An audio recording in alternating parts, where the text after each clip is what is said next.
आज हम धर्म के एक ऐसे रक्षक की कहानी में उतरेंगे जिनका अवतरण जानते हैं कब हुआ? जब संकट अपनी चरम सीमा पर था। जी हाँ, ये कहानी है रक्षाकार भैरव की।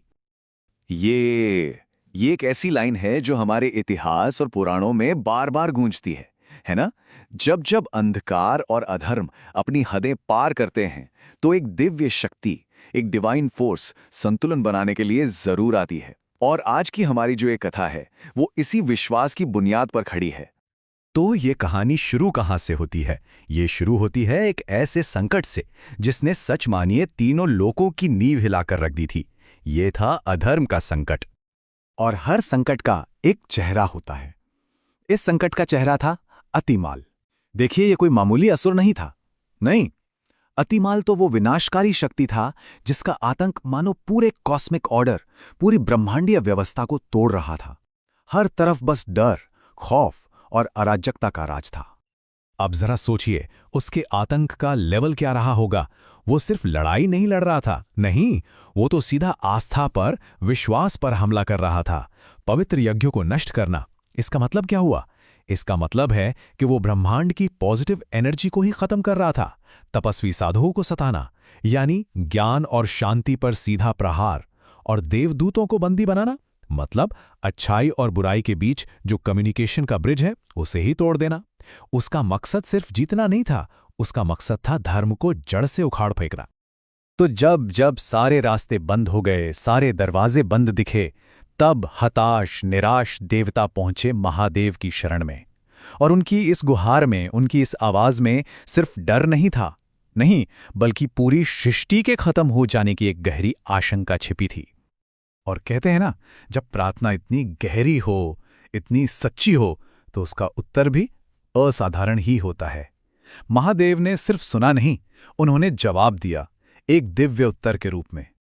लेकिन ये जवाब शब्दों में नहीं था, ये कुछ और ही था। महादेव की शांत भावों के बीच से, ठीक उनके तीसरे नेत्र की जगह से, एक दिव्य तेज, एक डिवाइन रेडियंस प्रकट हुआ। यह सिर्फ रोशनी नहीं थी, नहीं, ये तो शिव के संकल्प की, उनके इरादे की जीती जागती ऊर्जा थी। और फिर धीरे धीरे उस तेज ने एक आकार लेना शुरू किया। सबसे पहले क्या दिखा? सबसे पहले दिखे हाथ, और उन हाथों में थे त्रिशूल और खड्ग, विनाश और न्याय दोनों के प्रतीक। इसके बाद गले में प्रकट हुआ एक भयंकर नाग, जो सिर्फ एक नाग नहीं, बल्कि काल पर, यानी समय पर भी अधिकार का चिन्ह था। ये एक ऐसा रूप था जो अधर्मियों के मन में खौफ पैदा कर दे। फिर नजर गई चरणों पर, जहां एक दिव्य कवच था, और ये कवच साफ साफ बता रहा था कि ये शक्ति अजेय है, इसे हराया नहीं जा सकता, इसका संकल्प अड़िग है। लेकिन इन सबसे अद्भुत था उनका चेहरा, उनका मुखमंडल, जहां एक तरफ धर्म के दुश्मनों के लिए प्रचंड क्रोध था, तो वहीं दूसरी तरफ भक्तों के लिए अपार करुणा, प्रोटेक्शन और कंपैशन का यही संगम, यही है रक्षाकार भैरव। तो अब स्टेज सेट था, रणभूमि तैयार थी। एक तरफ था शक्ति के नशे में चूर अतिमाल का अहंकार, और दूसरी तरफ थे धर्म की रक्षा के लिए जन्मे भैरव। अतिमाल गरजता है, मुझे कोई देव, कोई शक्ति जीत नहीं सकती। ये सिर्फ शब्द नहीं थे, ये वो घमंड था, वो अहंकार था जो हमेशा हमेशा पतन का कारण बनता है। और ठीक तभी, जैसे कोई आकाशवाणी हो, भैरव का जवाब गूंजता है, अधर्म की जड़ उखाड़ने आया हूं, जाग, अपना अंत देख अतिमाल।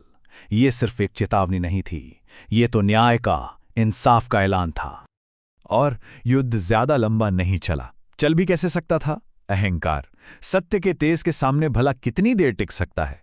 भैरव के त्रिशूल से एक दिव्य ज्वाला निकली, और उसने अतिमाल के सारे मायावी छल, सारे इल्यूजन्स को एक पल में राख कर दिया।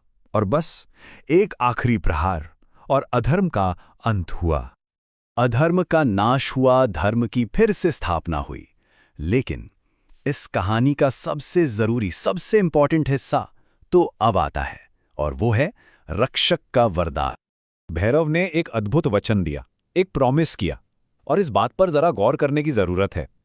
उनका संरक्षण, उनकी प्रोटेक्शन एक शर्त के साथ आती है। और वो शर्त है अच्छे कर्म और धर्म का मार्ग। मतलब संकट के समय में भैरव का बल उसी का साथ देगा जिसका रास्ता सत्य का रास्ता है। और जानते हैं, इसी वचन की वजह से आज भी रक्षाकार भैरव को इन 3 मुख्य रूपों में पूजा जाता है। पहला, संकट मोचक, यानी संकटों को हरने वाले, क्योंकि वो धर्म के रास्ते पर चलने वालों के संकट दूर करते हैं। दूसरा, रक्षाकर्ता, यानी प्रोटेक्टर, क्योंकि वो सत्य की रक्षा करते हैं। और तीसरा, ध्यान साधना के संरक्षक, क्योंकि वो स्पिरिचुअल पाथ पर चलने वालों को ताकत देते हैं।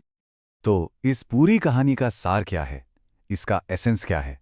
देखिए, रक्षाकार भैरव सिर्फ एक देवता की कहानी नहीं है। ये एक सिद्धांत है, एक प्रिंसिपल है। ये इस बात का विश्वास है कि हर इंसान के अंदर धर्म और साहस की एक शक्ति छुपी होती है। भैरव की कृपा वो अंदरूनी शक्ति है जो डर को खत्म करती है, मुश्किलों का हल निकालती है और जिंदगी की लड़ाई लड़ने के लिए हिम्मत देती है। ये वो ऊर्जा है जो हमेशा हमेशा सही का साथ देती है।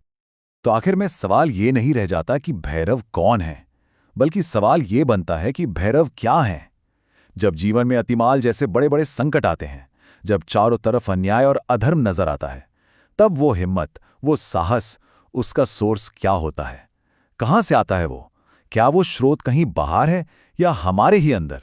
सत्य के रास्ते पर चलने के उस संकल्प में, उस इरादे में ही छिपा है।